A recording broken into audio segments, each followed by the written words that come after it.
Psychology is perhaps the most dangerous science to misunderstand. Physics dictates how your car moves. Biology dictates how your body breathes.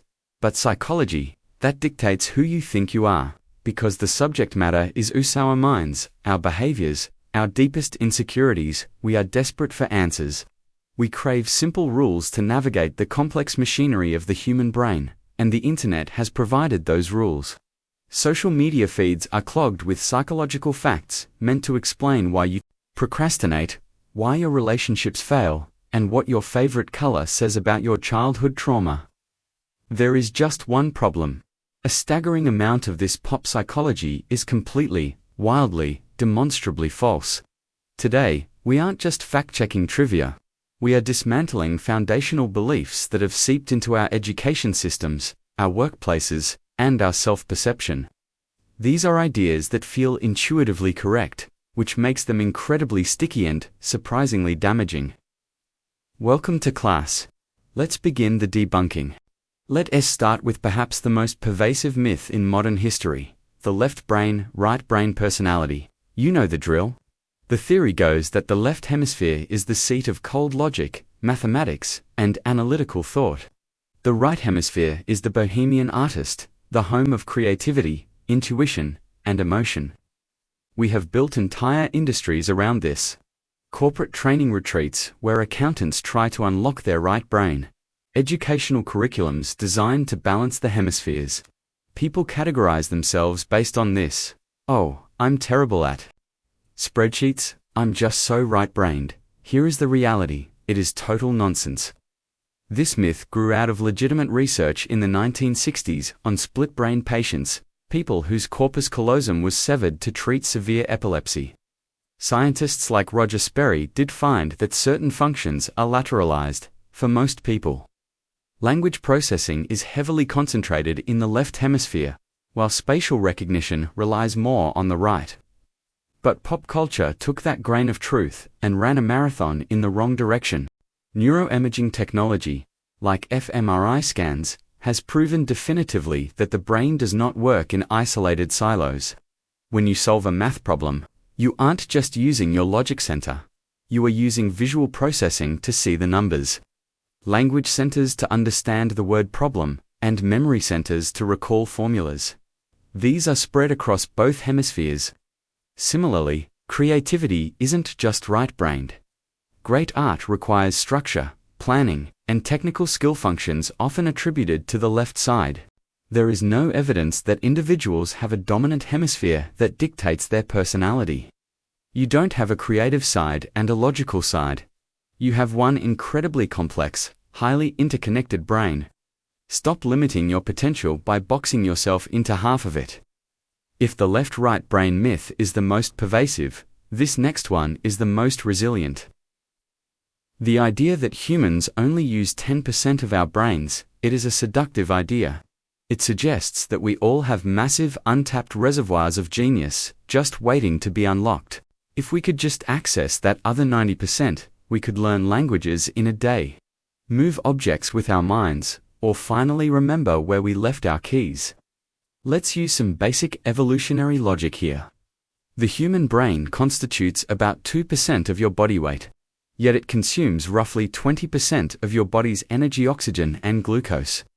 From a biological standpoint, it makes absolutely no sense for evolution to spend millions of years developing an organ that is so energetically expensive to run, only to leave 90% of it lying fallow. Mother Nature doesn't tolerate freeloaders. If 90% of your brain did nothing, natural selection would have phased it out millennia ago in favor of smaller, more efficient heads that were easier to birth. Furthermore, clinical neurology disproves this daily. 90% of the brain was useless. You could endure significant brain damage to vast areas with zero consequence. But we know that losing even a tiny fraction of brain tissue due to a stroke or trauma can have devastating effects on speech, movement, or cognition. There is almost no area of the brain that can be damaged without some functional loss. We use virtually every part of our brain, and most of it is active almost all of the time, even when you are sleeping. You are already using 100% of your hardware. The issue isn't capacity, its efficiency. Now we move into territory that might upset some educators. This is the myth of learning styles, often abbreviated as VAC, visual, auditory, and kinesthetic. The theory posits that every student has a primary mode of learning where they absorb information best. To maximize education, teachers are told they must identify these styles and tailor their instruction accordingly, showing diagrams to the visual kid, lecturing to the auditory kid, and giving hands-on tasks to the kinesthetic kid. It sounds inclusive. It sounds progressive. It is also scientifically bankrupt. We must distinguish between learning preferences and learning aptitude. Do people have preferences? Absolutely. You might prefer watching a YouTube documentary over reading a textbook. But decades of rigorous studies have tested this hypothesis. They took visual learners and taught them using auditory methods, and vice versa. The result? There was zero statistical difference in how well they learned the material. Matching instruction to a preferred style does not improve educational outcomes.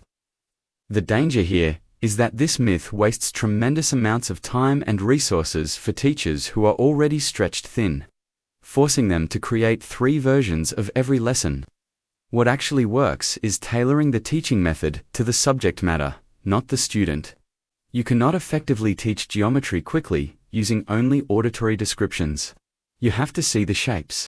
You cannot teach piano purely visually. You need to hear the notes and physically touch the keys. We are all visual learners when it comes to maps, and we are all auditory learners when it comes to music.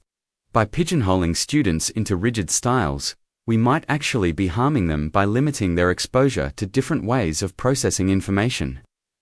Let's finish with one that affects how you handle your worst days.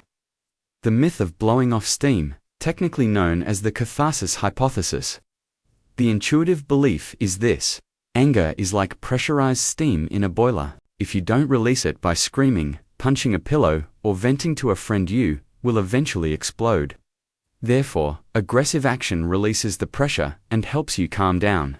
It feels right. Hitting that punching bag feels good in the moment.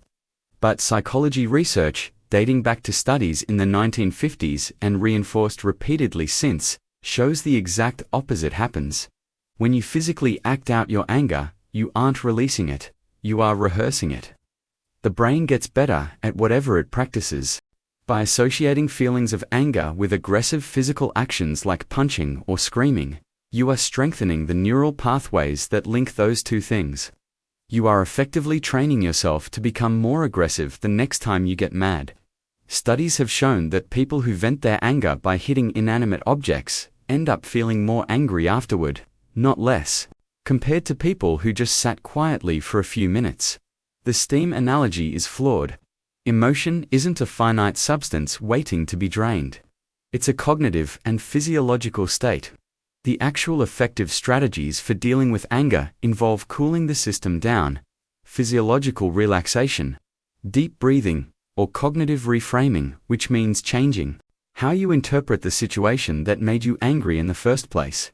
Venting doesn't put out the fire. It just adds oxygen. Why do these myths persist, even when the science so clearly contradicts them? Because they are comforting. The 10% myth offers hope of limitless, untapped potential. The learning styles myth offers a simple excuse for academic struggles. The left-right brain myth offers an easy identity label in a confusing world. Real psychology is rarely simple. It doesn't offer neat boxes to put personality types into, and it rarely gives black and white answers to complex behavioral questions. But if we want to actually understand ourselves and improve how we learn, work, and live, we have to let go of the comforting myths and embrace the messy, complex reality of the human mind. Be skeptical of simple answers to complicated questions.